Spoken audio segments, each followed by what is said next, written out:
Mais en quoi elle consiste, cette dynamique motivationnelle? Qu'est-ce qui se passe entre les deux oreilles d'un étudiant?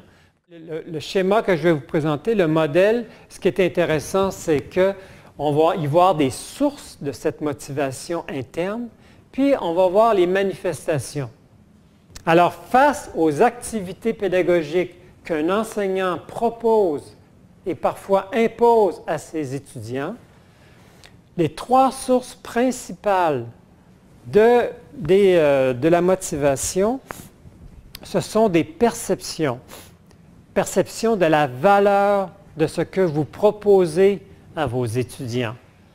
Est-ce que c'est important? L'étudiant va se poser la question, est-ce que c'est important de faire ce que le prof me demande de faire?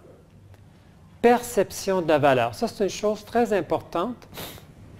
Deuxième source, perception de sa compétence. C'est sûr qu'ils ne vous le diront pas, mais ils vont dire, est-ce que je suis capable de réussir ce qu'ils me demandent de faire? Ça, c'est la deuxième source de motivation, perception. Perception de contrôlabilité. Est-ce que j'ai mon mot à dire dans ce qu'ils me proposent de faire? Alors, c'est bien de savoir ces sources-là, mais qu'est-ce que ça donne en situation d'apprentissage, en situation de classe? Bien là, ça devient intéressant parce qu'un étudiant qui est motivé est un étudiant qui va s'engager.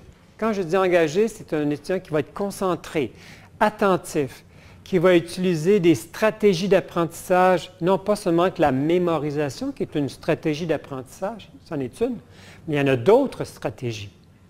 Alors, effectivement, l'étudiant va utiliser une panoplie de stratégies. Il va s'engager, il va questionner, il va vraiment s'investir dans son apprentissage, s'il est motivé, bien sûr.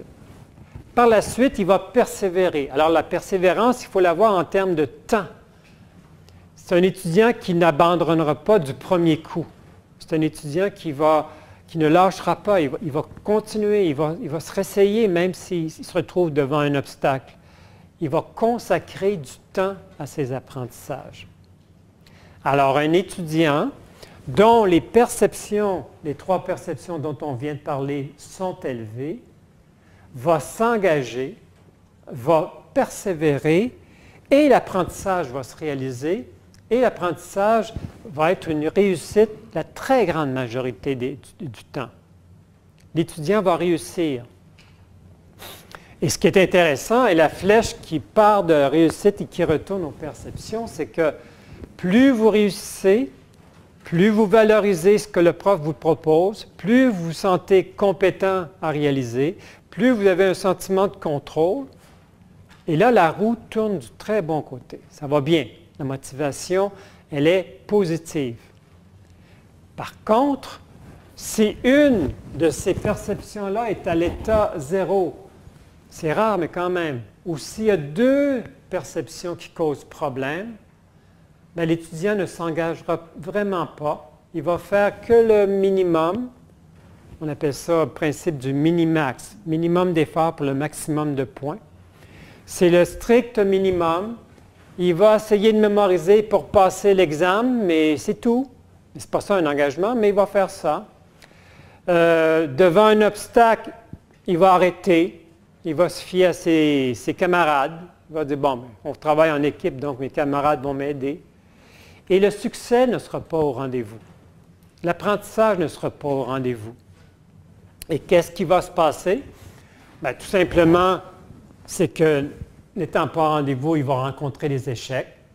Sa perception de valorisation va dire, bien, je le savais, ce n'était pas important. Je ne suis pas capable, perception de compétence. Et le professeur, il décide tout, c'est un emmerdeur, perception de contrôlabilité à l'état 0. Et là, la roue tourne du mauvais côté. On parle de motivation dysfonctionnelle. Et c'est pour ça que dans une classe, vous vous retrouvez devant des étudiants qui ont une dynamique qui roule bien, qui tourne du bon côté, et vous avez des étudiants ça tourne du mauvais côté.